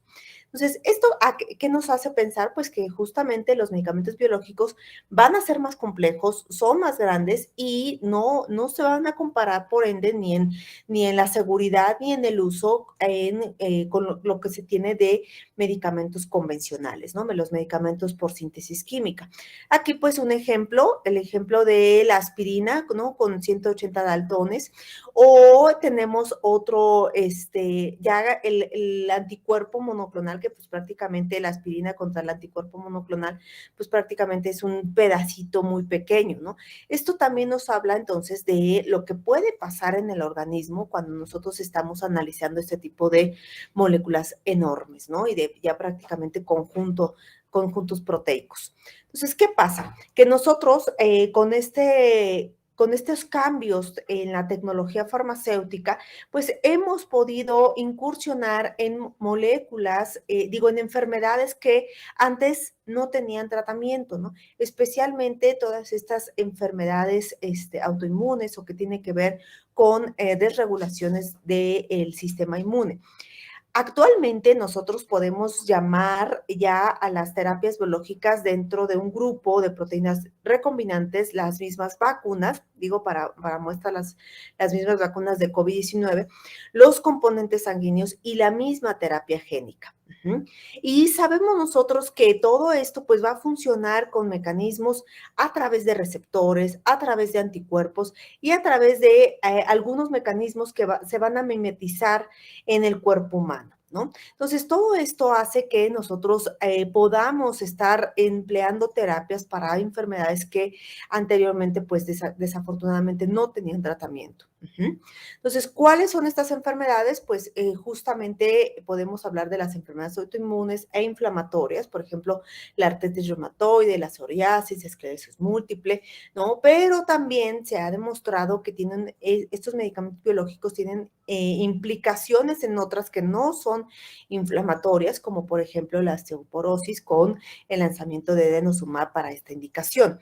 Entonces, a pesar de que nosotros sabemos que estos medicamentos tienen su mecanismo de acción altamente específico, pues las preocupaciones de seguridad que vamos a tener en la comercialización van a ser variables justamente por el tipo de población que vamos a estar estudiando y por ende, pues nosotros esperamos ver diversos efectos adversos relacionados con estos medicamentos. Entonces, ¿qué vamos a ver? Nosotros, al tener poca población que va a ocupar este tipo de medicamentos, ¿no? No toda la población los va a estar ocupando, pues vamos a tener un reto, ¿no? Que vamos a presenciar los eventos adversos raros, ¿no? Entonces, para ver un evento adverso raro, pues al menos necesitamos una gran cantidad de pacientes, ¿no? Por ejemplo, si quieres ver uno, pues con una frecuencia de 1 en 10,000, pues imagínate cuántos pacientes necesitarías seguir, ¿no? Entonces, esto hace que sea retador actualmente el hecho de ver todo lo que está pasando con los medicamentos biológicos. Sin embargo, ya se han identificado algunos estudios en donde justamente con el uso de estos biológicos han aumentado el riesgo de infecciones graves. También se ha estudiado el riesgo de neoplasias o bien algunos eventos relacionados con el propio mecanismo del medicamento. Sin embargo, pues de estos también podríamos agregar aquellos que definitivamente no tienen todavía una explicación mecanística para para que podamos asociarlo a los medicamentos, y los estudios en general pues no nos pueden arrojar una conclusión significativa sobre la seguridad de los biológicos. Entonces, ¿de qué estamos hablando? Pues, por ejemplo, de las infecciones asociadas. Nosotros sabemos que ya en general los biológicos, especialmente los anti-TNF, que son prácticamente anticuerpos, se ha reportado que tienen una reactivación de tuberculosis, ¿no? Esto se observó justamente en una serie de casos, ¿no? En Estados Unidos, en donde justamente, pues, vieron que la tuberculosis en Estados Unidos está bastante controlada, pero con el uso de estos medicamentos, pues empezó a subir la incidencia de estos casos. Entonces, ¿qué pasó? Bueno, pues una de las actividades que se tiene para la farmacovigilancia y el monitoreo de la seguridad de cualquier medicamento es justamente hacer intervenciones. Dentro de estas intervenciones, por parte del laboratorio productor y de la autoridad regulatoria, se pidió que se pusiera un aviso, ¿no? Una alerta justamente para que se dijera que pues esto está asociado con el riesgo de una infección y de reactivación de tuberculosis. Entonces, ¿qué pasó en la práctica clínica? Que justamente se dieron estas pruebas de rutina para detectar tuberculosis anterior, ¿no? Y esto ya el médico lo hace de manera exhaustiva. Y por otro lado, pues también tenemos el aumento de infecciones, no solo infecciones oportunistas, sino también de infecciones de tipo neumonía, que vamos a ver en este tipo de pacientes, ¿no? Se reporta, por ejemplo, en un metaanálisis que con el uso de estos medicamentos ha aumentado el 20% de infecciones, y de estas el 40% son infecciones graves. Además, se ha reportado reactivación de hepatitis B en algunos pacientes. Esto principalmente con estudios en pacientes con el intestino, la enfermedad inflamatoria intestinal. Ajá.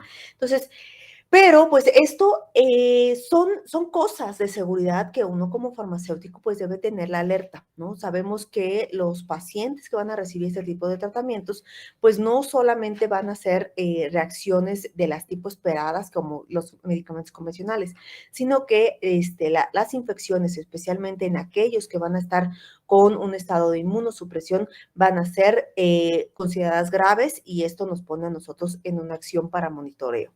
Por otro lado, pues también tenemos algunos casos en donde, a pesar de que comparten una misma clase, ¿no? Por ejemplo, natalizumab y vedolizumab, resulta que no se comportan en perfil de seguridad de manera semejante. Y esto tiene que ver mucho con el mecanismo de acción, ¿no? Entonces, se ha reportado leucoencefalopatía multifocal progresiva con natalizumab, pero no con vedolizumab. Y esto justamente es por el hecho de su mecanismo de acción. Unos actúan en una subunidad de las integrinas y otro no, pero al final son de la misma indicación, pero con diferente perfil de seguridad. Y por otro lado, pues también se ha reportado el miedo que se tiene al usar los biológicos, especialmente los anti-TNF, el beta y el alfa, que se tiene al riesgo de tener nuevas neoplasias, ¿no? En este caso, se hablaba de esta asociación potencial con la aparición de linfomas en la población, pero en los estudios se ha mencionado que falta la consideración de otros medicamentos inmunosupresores. Y curiosamente, ¿no? Por ejemplo, de los efectos que vamos a ver dentro de los biológicos para garantizar su eficacia, pues es que no se produzcan el antianticuerpo. ¿Qué quiere decir esto? O el antifármaco, ¿no? Que nosotros, al tener un sistema inmune, este sistema inmune pues va a detectar cualquier cosa que sea extraña. Y nosotros estamos hablando de medicamentos que son producidos por células vivas. Entonces, esto lo puede detectar también como un extraño. ¿Y qué pasa con el sistema inmune cuando lo detecta extraño? Pues empieza justamente a reconocerlo, empieza a generar anticuerpos, y esto puede conllevar justamente reacciones de anafilaxia o también en biológicos de la pérdida de la eficacia de ese medicamento biológico. Entonces, lo que se tiene con este tipo de situaciones es que para evitar la producción de antianticuerpos, ¿no? Los llamados ADAs, muchos de nuestros prescriptores van a utilizar medicamentos inmunosupresores. Entonces, al utilizar medicamentos inmunosupresores, pues tú ya no sabes, ¿no? No es concluyente la información si el medicamento biológico es el que está asociado a la nueva neoplasia, ¿no? A los nuevos tipos de cáncer, o bien es el conjunto. Ajá. Entonces, actualmente esta información todavía es escasa sobre las neoplasias asociadas a biológicos. Y también se había reportado el aumento del riesgo potencial de melanoma. Sin embargo, desafortunadamente la población que sufre de melanoma pues es muy baja y por lo tanto no es posible asociar el uso de estos medicamentos biológicos con este desenlace. Entonces, ¿qué es lo que nos está diciendo todo esto? Que mucho de lo que vamos a presentar nosotros en seguridad de biológicos va a ser a través de los ensayos clínicos que se están dando para obtener los registros sanitarios o el permiso de la comercialización, o bien a través de estudios observacionales o de la misma notificación que se pueda tener de todos estos hallazgos. Ajá. Entonces, mucho reto totalmente con la seguridad. Por otro lado, podemos tener inclusive las reacciones paradójicas, ¿no? Que justamente es cuando el medicamento causa una enfermedad o un síndrome similar al que quiere tratar. Por ejemplo, vamos a tener la erupción psoriásica con medicamentos anti-TNF, pero en este caso nosotros vamos a verlo especialmente cuando se cambia de marca principalmente. O bien algunas reacciones que no tienen al momento una explicación biológica o una explicación mecanística, ¿no? Por ejemplo, tocilizumab y perforación intestinal, o bien tocilizumab y cambio en el perfil lipídico. Esto, por ejemplo, se evaluó como una señal de seguridad para farmacovigilancia, ya que, pues, si estábamos cambiando el perfil lipídico, pues podríamos estar hablando de una asociación con eventos relacionados con enfermedades cardiovasculares. Sin embargo, esto aún no ha sido comprobado, permanecemos sin asociación justamente porque no se ha explicado y los estudios no han demostrado ninguno de estas causalidades. Ajá. Entonces, vamos a tener otras reacciones que nos van a dar la pauta justamente para estudiar con más ímpetu la seguridad de los medicamentos biológicos. Uno, como ya les comenté, es esta alteración del sistema inmune, ¿no? Vamos a tener liberación de citocinas inclusive, pero también al momento de la administración nosotros vamos a tener reacciones durante la infusión o bien en el sitio de inyección o también los llamados síntomas de hipogripa, es decir, el paciente se va a sentir como si tuviera toda esta congestión nasal y todo el escurrimiento que te da como si tuvieras una gripa, ¿no? Entonces, también vamos a tener estas alteraciones en el sistema inmune, ¿no? Ya les comenté lo de tuberculosis también, pero también vamos a tener pacientes que presenten fiebre. Y en cuestión de reacciones de infusión, pues vamos a determinar que esto está mediado por IgEs y por lo tanto nosotros vamos a poder controlar este tipo de reacciones a través de pretratamientos, ¿no? Con antihistamínicos, con algunos glucocorticoides, ¿no? Y que como regla general, todos sabemos que estos biológicos no pueden administrarse de manera rápida, sino van con una administración lenta.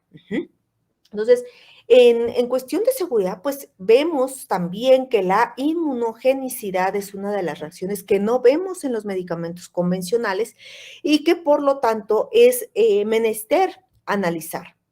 Nosotros vamos a determinar que esta respuesta pues definitivamente va a influir en la efectividad y en la seguridad de estos medicamentos. Primero, porque pueden neutralizar al medicamento como tal, lo que ya les había mencionado, los famosos HADAs, ¿verdad? Otro, porque puede generar una reacción cruzada con proteínas endógenas y puede generar síndromes de deficiencia.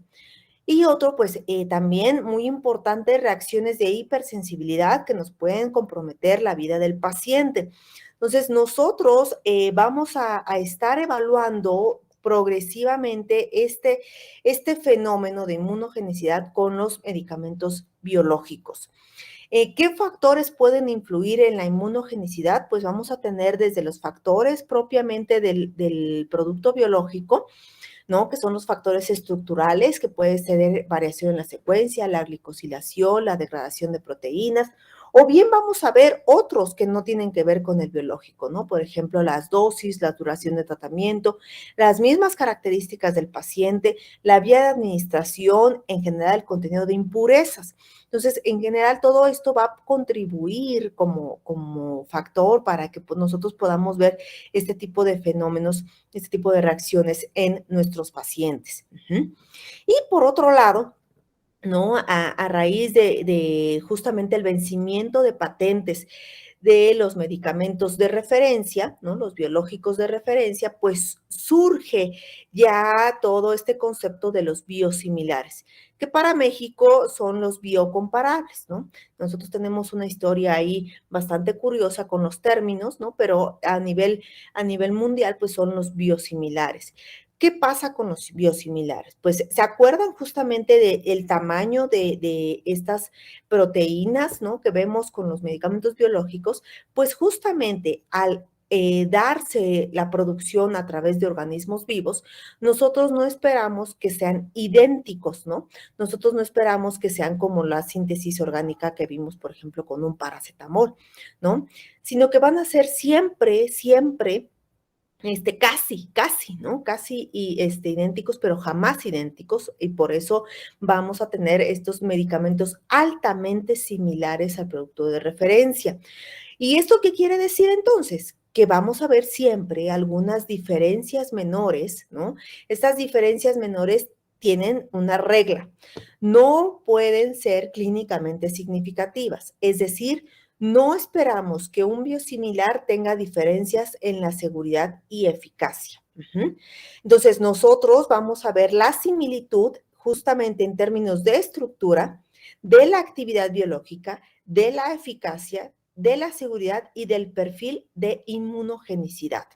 ¿Con esto qué quiere decir entonces? Que nosotros nos enfrentamos con hace unos años, ¿no? Hace unos 10 años que justamente se dan las aprobaciones de los biosimilares, de los primeros biosimilares, siendo el infliximab uno de ellos que obtuvo este tipo de registros, con un desconocimiento total, ¿no? Y que todavía estábamos aprendiendo a manejar este tipo de conceptos, ¿no? Primero, nosotros estábamos hablando de que, bueno, si no es similar, ¿qué tanto va a ser esta similitud? Ajá. Y no podemos hablar que se va a comportar de la misma manera. Pero justamente las agencias regulatorias, pues en estos también han determinado, ¿sabes qué? Vamos a tener rangos de biosimilitud. Estos rangos no pueden afectar ni seguridad ni eficacia.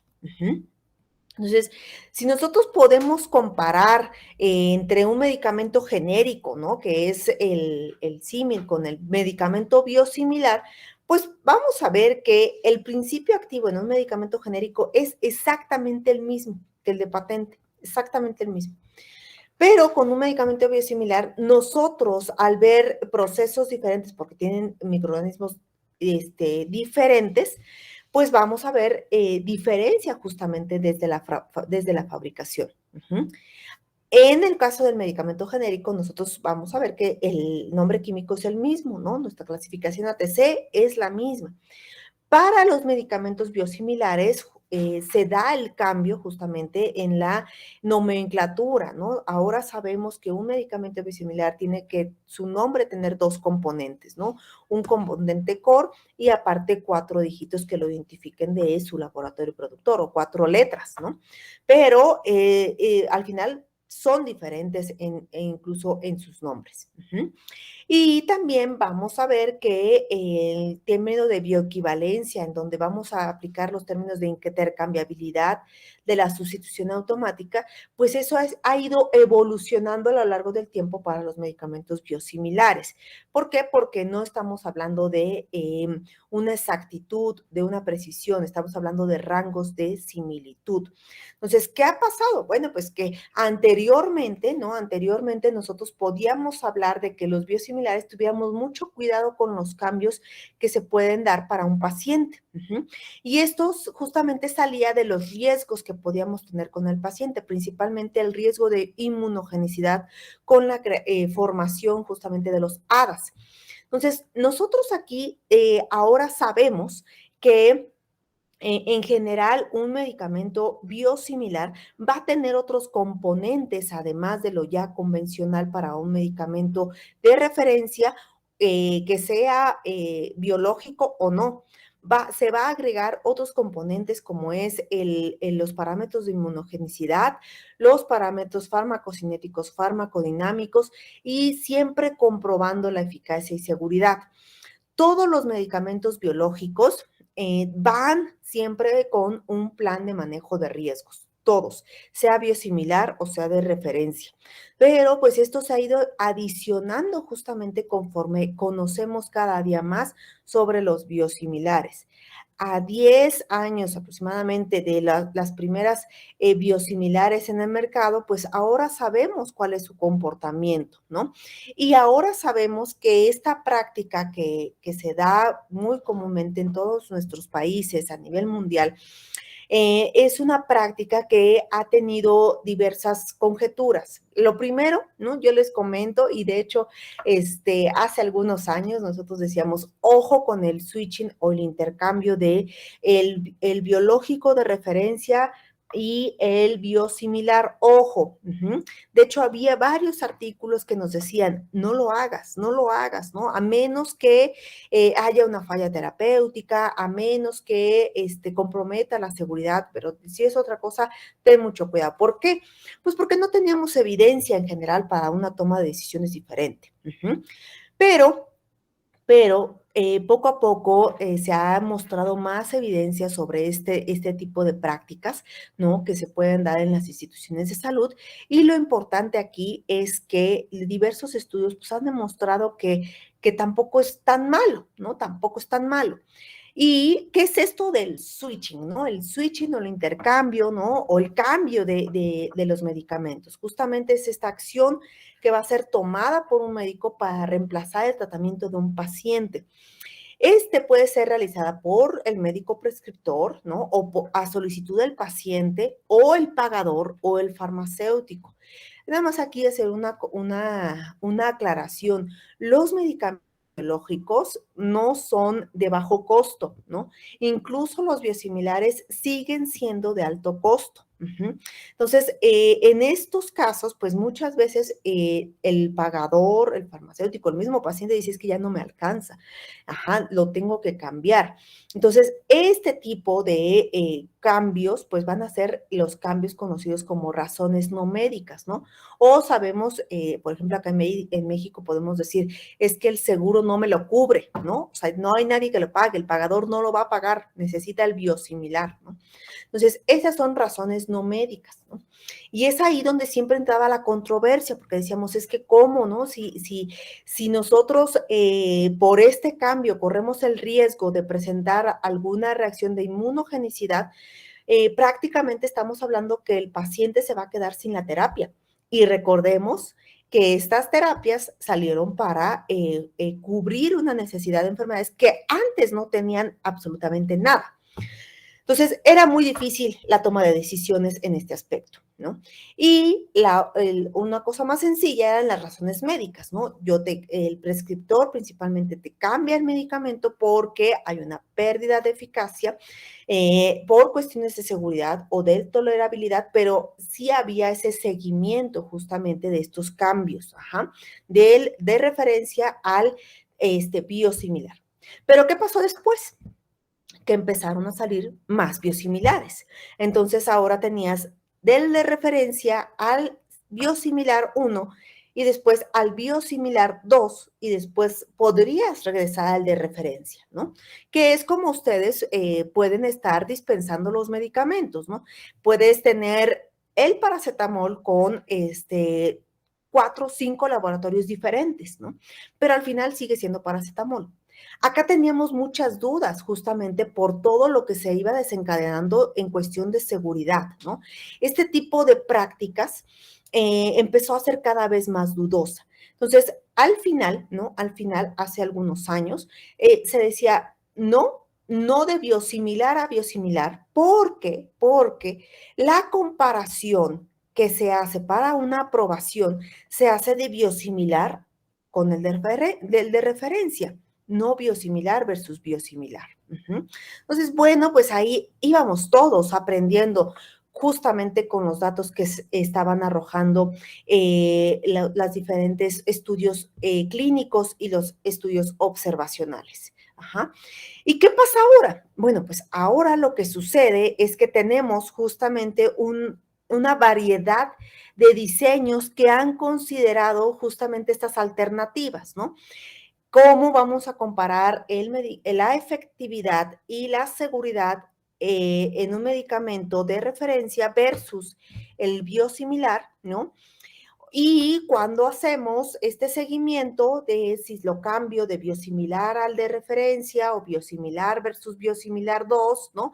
Todas las posibles alternativas que tú puedas tener, ¿no? Para hacer un diseño. Y en todas estas, este es un estudio de metaanálisis que se muestra justamente hace 2 años, ¿no? En todas estas nos dice, ¿sabes qué? No han mostrado diferencia entre el uso del referencia versus el biosimilar y si le meto otro biosimilar o si regreso, ¿no? Todas estas alternativas que podemos tener, ¿no? No estamos teniendo ni mejor ni menor eficacia, seguridad o cuestiones de inmunogenicidad. Entonces esto, ¿no? A los profesionales de la salud primero nos dan un respiro porque ya hay algo más, ya hay luz de la seguridad de todos estos cambios que se estaban dando, ¿no?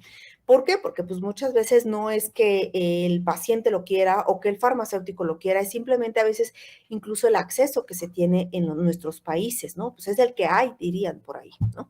Entonces, lo que sí menciona es que hay que tener mucho cuidado. ¿Por qué?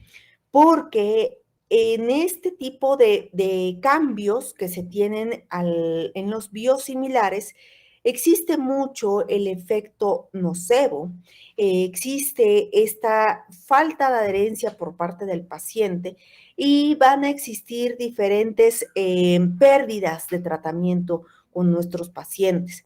Ya lo decía el doctor Enrique, ¿no? No estamos tratando enfermedades, nosotros tratamos pacientes.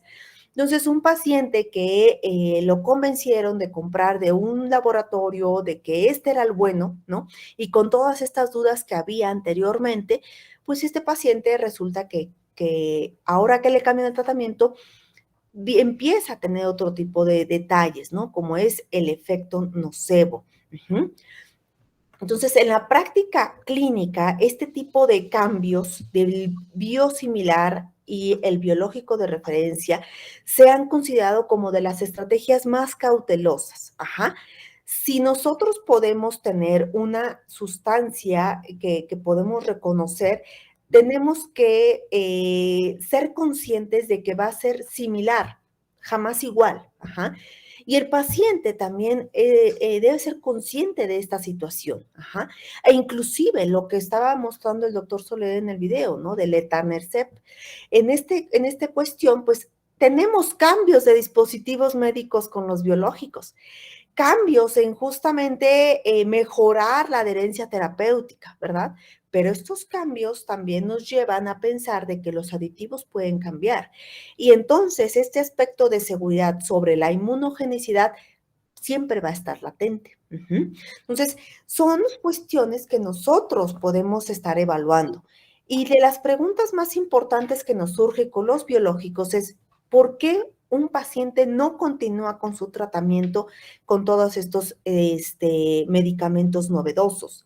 Primero, pues porque son pacientes que en general van a tener otro tipo de comorbilidades también, que su enfermedad misma requiere constancia en el monitoreo, ¿no? Por ejemplo, la cuantificación de HADAS es algo importante para los cambios de biosimilar de referencia o viceversa, ¿no? La forma de administración, ya lo mencionábamos, estos medicamentos se van a administrar mayoritariamente vía intravenosa o bien algunos ya también vía subcutánea, pero siempre vas a requerir de apoyo, ¿no? Incluso algunos pacientes van a ir a las instituciones y eso pues dificulta justamente el seguimiento. Pero también el miedo de aparición de reacciones adversas con los biológicos, ¿no? No estamos hablando de cualquier reacción, estamos hablando de infecciones que te van a hospitalizar, estamos hablando de algunas que van a ser muy raras y que no conocemos perfectamente, ¿no? Y por otro lado, pues el tema de acceso. Son medicamentos que aunque sean biosimilares en estos momentos, muchos de ellos siguen costando alto al sistema de salud, ¿verdad? Entonces, ¿qué pasa con el efecto nocebo? Que justamente el paciente al tener un nuevo tratamiento, ¿no? Un biosimilar de la misma clase, pues resulta que piensa que tiene una creencia de que esto ya no le va a funcionar. ¿Y qué creen? Ya no le funciona. Ya no le funciona. Este es el conocido efecto nocebo, es decir, es un efecto no farmacológico que causa un resultado negativo subjetivo en el tratamiento. Entonces, este tipo de cuestiones son todavía de las áreas de oportunidad para analizar porque no sabemos justamente el impacto que se tiene en la clínica. Y más cuando no se le ha incluido al paciente en todos estos cambios que se ha tenido a nivel de medicamentos y regulación de biológicos, ¿verdad?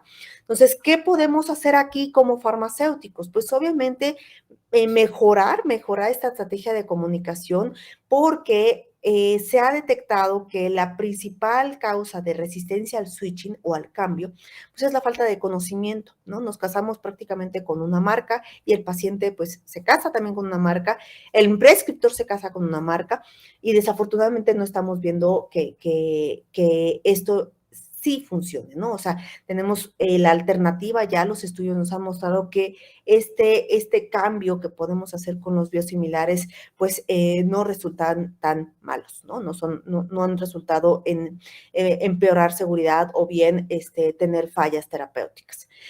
Y bueno, pues con esto nosotros podemos mejorar los resultados clínicos, principalmente porque con mayor conocimiento por parte de nuestros pacientes podemos disminuir este porcentaje de interrupción al tratamiento. Entonces, ¿cuáles son los retos que tenemos en la seguridad de los biológicos? Pues justamente el conocimiento de todos, ¿verdad? Conocimiento del profesional de la salud, nosotros como farmacéuticos, pero también el prescriptor. Todas estas prácticas de sustitución, ¿no? Y ya les expliqué el switching o cambio, pero también está la sustitución a nivel de farmacia e inclusive ya podemos hablar de la intercambiabilidad que se está dando caso por caso. Y este tipo de prácticas requieren obviamente de seguimiento a través de farmacovigilancia, desde la farmacovigilancia pasiva con la notificación espontánea hasta diversos estudios observacionales. Recordemos que estamos hablando de eventos adversos raros. Esto implica que nosotros estemos preguntándonos sobre los desenlaces, más que seguir a todos los pacientes, ¿no? Sobre los desenlaces que están teniendo los pacientes que consumen biológicos. También tenemos cambios en la nomenclatura y los seguimientos de los productos y en cuestión de costo, pues hay medicamentos que en nuestras instituciones vamos a tener con cobertura y hay medicamentos que no.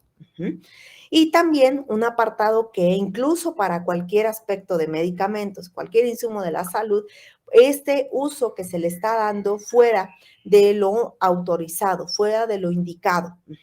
Es un uso que se da justamente por el juicio clínico, por la evidencia que se tiene en ese momento, pero cada vez es más riesgoso si nosotros no tenemos suficiente evidencia sobre la seguridad y el comportamiento del biológico en este tipo de decisiones clínicas. Entonces, por eso la seguridad en biológicos siempre va a ameritar un plan de manejo de riesgos. Esto principalmente va a ser para los titulares o los dueños de producto, no los titulares de registro sanitario. Y aquí, más que nada, es para que el perfil de seguridad se esté globalizando, tengamos toda la información a la mano y con este perfil, pues nosotros podamos tomar decisiones sobre el monitoreo y sobre la prevención y minimización de riesgos. Nosotros, nada más para recordarles, ¿no? Dentro de este plan de manejo de riesgos también podemos tener el plan de farmacovigilancia.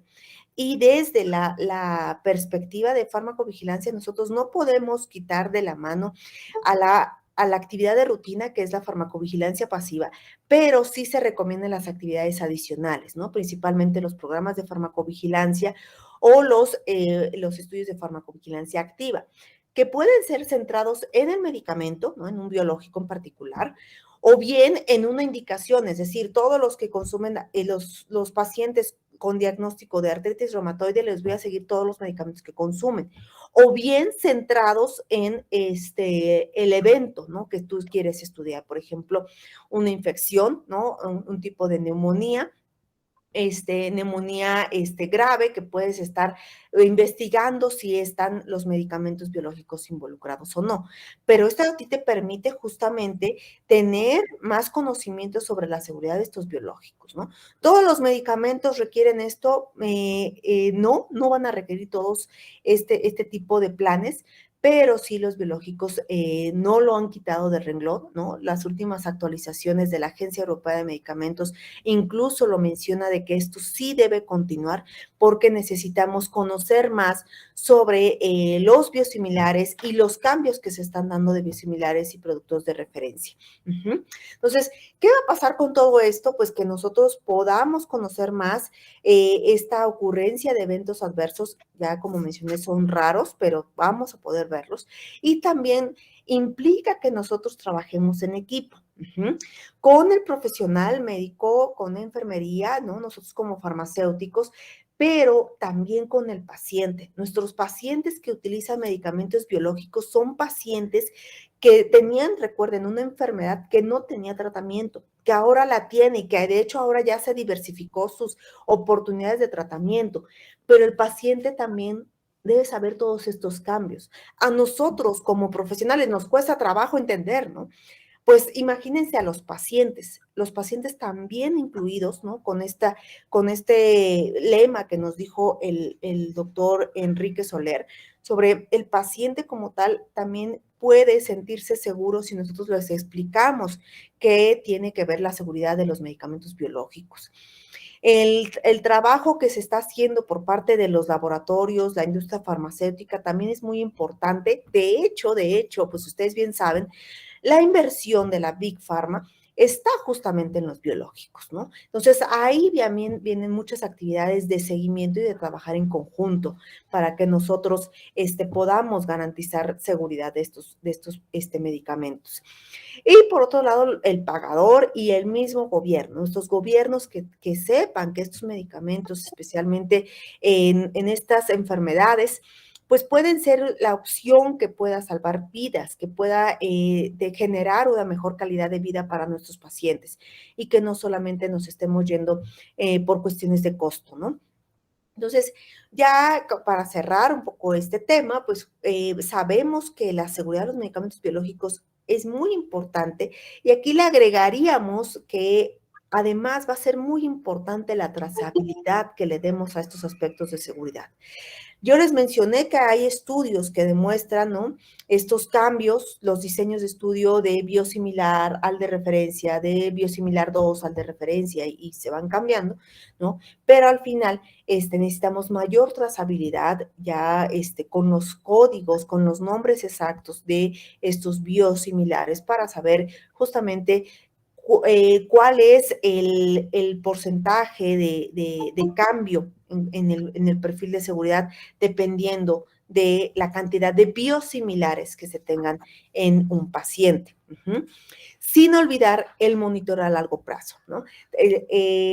Los biosimilares llegaron para quedarse, pero nosotros como farmacéuticos somos los que estamos también viendo a los pacientes. Los médicos los están viendo. Entonces, no es que esto haya acabado. Un paciente con una enfermedad autoinmune va de por vida a necesitar su medicamento biológico. Lo va a necesitar. Entonces, por ende, nosotros podemos dar este monitoreo a largo plazo porque no conocemos cómo se está comportando los medicamentos a este plazo. Todo es nuevo, ¿no? Todo estamos justamente aprendiendo de la evidencia que se está dando comercialización de todos estos medicamentos.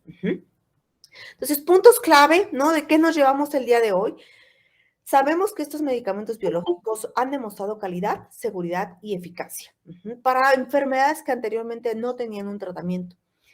Nosotros sabemos que hay que tener mucho cuidado con las infecciones, con las reacciones de hipersensibilidad, con las alteraciones del sistema inmune e inclusive con todas estas raras que no podemos aún explicar mecanismos de acción, ¿no? De cómo ocurren. Y también nosotros ya sabemos que los estudios de cambios entre medicamentos de referencia y los biosimilares han demostrado similitud en eficacia, seguridad e inmunogenicidad. Habrá que estudiar más, por supuesto, ¿no? No podemos quitar el dedo de renglón en el seguimiento y en el plan de manejo de riesgos de todos estos medicamentos. Sin embargo, bajo una decisión clínica, nosotros podemos garantizar estas 3 premisas. Y sabemos muy bien que la farmacovigilancia y el monitoreo continuo de nuestros pacientes pues, es crucial para seguir evaluando esta seguridad de biológicos, ¿no? Que nos requiere más conocimiento, que nos requiere justamente más conocimiento regulatorio a nivel internacional, a nivel local también, y que inclusive nosotros nos reta a cómo comunicar estos aspectos de seguridad a nuestros pacientes, ¿no? Eso es lo más importante, que nosotros podamos informar a nuestros pacientes sobre los medicamentos biológicos y al prescriptor y a la enfermera, ¿no? Nuestro equipo de trabajo para mejorar la práctica clínica que tiene que ver con medicamentos biológicos, ¿no? Entonces, pues, hasta aquí mi participación. Cualquier duda también aquí les dejo mi correo electrónico. No sin antes, pues, agradecerle a mi querida Caro por esta invitación y, pues, continuemos trabajando juntos para mejorar la seguridad de nuestros pacientes y mejorar el conocimiento sobre los medicamentos que cada vez se están utilizando más. Muchas gracias. Muchísimas gracias, Liliana. La verdad que es impresionante escucharte con todo lo que sabes y el conocimiento que tenés. Yo reconozco que no tengo el conocimiento completo sobre este tipo de medicamentos y a veces a mí me pasa que voy guardando artículos, voy guardando cosas para leer y artículos pendientes y siguen estando y se va engrosando la lista. Y uno no tiene tiempo, sinceramente. Falta de tiempo para poder capacitarse en todo eso y estar a la vanguardia de todo, ¿no? Pero sí, como vos decís, lo importante que es que estemos todos en el equipo de salud, ¿sí? Colaborando entre todos para hacer el seguimiento de este tipo de medicamentos que, bueno, a largo plazo vamos a ir conociendo toda la eficacia y la seguridad también, ¿no? Así que siempre un placer escucharte. La verdad que me impresiona todo tu conocimiento de esto. Y también, por otra parte, agradecerte la generosidad que tenés de transmitir todo esto y hacerte el tiempo con todas tus ocupaciones, así como el doctor Enrique Soler. Pero bueno, nos apoyamos mutuamente, digamos, entre todos, ¿sí? Acá estoy leyendo distintos comentarios y te los leo para ver si hay alguna pregunta. Bueno, excelente la información, muy clara, dice Roxana Cascone, de acá de un hospital de Córdoba. Me dice que le diste mucha información que desconocías, así que bueno, los que quieran volver a ver, va a estar el video colgado en YouTube. Excelente presentación, muchísimas gracias por la información, muy actualizada, felicitaciones por la excelente presentación, muchas gracias a OFIL, nos agradece a nosotros, así que bueno, infinitas felicitaciones y agradecimientos por toda tu presentación, así que... muchas gracias. Es un tema que realmente es importante y que interesa mucho, ¿no?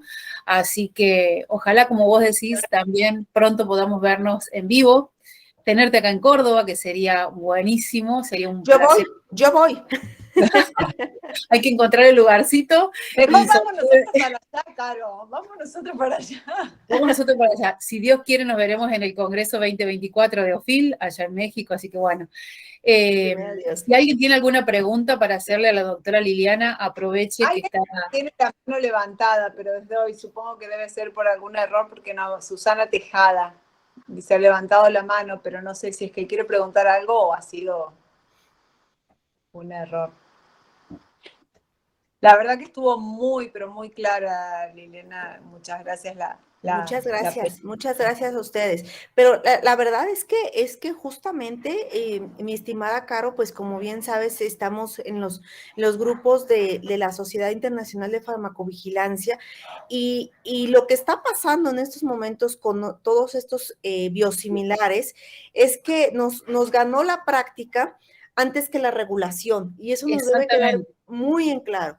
O sea, la práctica evolucionó, los estudios empezaron a salir y la regulación pues no estaba lista, ¿no? Entonces es algo que nos lleva también como aprendizaje a todos.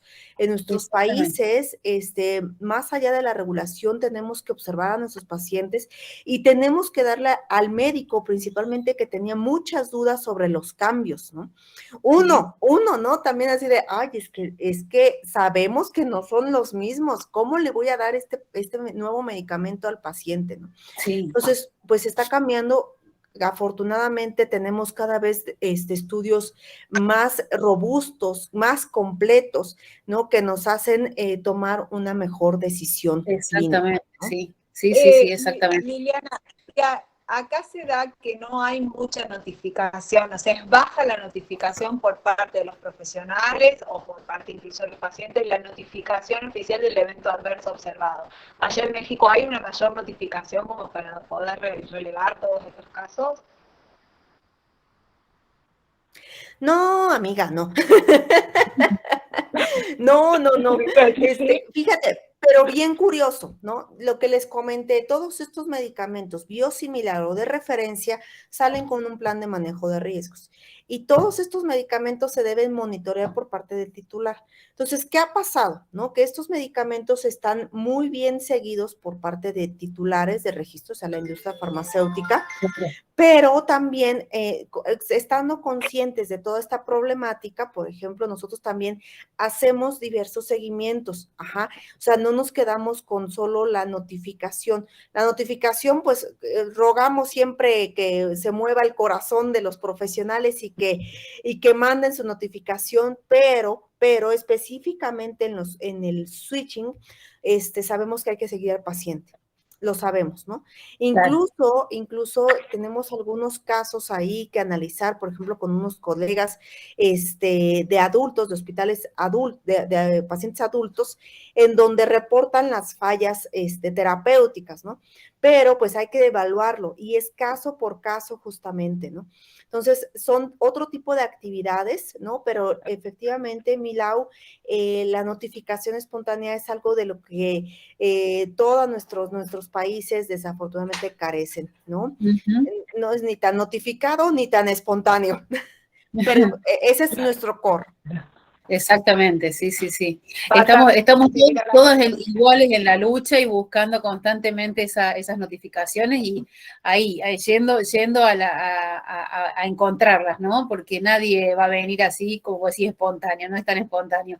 Pero bueno, es el trabajo cotidiano y a los que militamos mucho con la farmacovigilancia y la seguridad del paciente, estamos siempre con eso y sembrando la semillita constantemente, ¿no? Así que bueno, para mí es un incentivo tu charla y ojalá que a muchos los hayas inspirado también a que puedan empezar con esta actividad y aquellos que ya la tienen reforzarlas, ¿no? Así que bueno. Nuevamente te agradecemos muchísimo, Liliana, digamos, para tener un contacto, como decía Enrique. Así que, y bueno, y seguir tendiendo redes para hacer este trabajo en conjunto, ¿no? Claro que sí, al contrario, es un gusto y siempre estaré aquí con ustedes, muy honrada y muy contenta de participar acá. Gracias, Liliana. Gracias, Liliana. Bien. Bueno, el próximo módulo ya, y el último de este ciclo de jornadas, es el módulo 7, que va a ser esterilización y su impacto en la seguridad del paciente. Vamos a tener 2 disertantes, como en todos nuestros módulos. En primer lugar, el farmacéutico y doctor en farmacia, en ciencias químicas, perdón, Franco Battistini, que es responsable técnico y subgerente en ortopedia en Geocor, de acá de Córdoba, Argentina, que él nos va a hablar sobre la experiencia profesional en distribuidora de productos médicos y fábrica de productos implantables.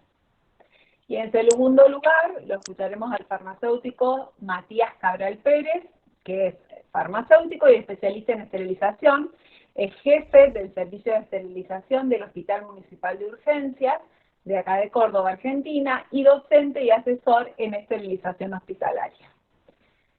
Él va a hablar sobre la relación estratégica entre la central de esterilización y el área quirúrgica. Bueno, los esperamos para el próximo módulo, como siempre les digo, y los invito a que nos sigan por las redes, tanto Facebook, Twitter, Instagram, ahí tienen nuestras direcciones para seguirnos, para poner me gusta, para compartir nuestras publicaciones. Bueno, nos vemos, gracias a todos por estar acá presentes y nos vemos en el próximo módulo.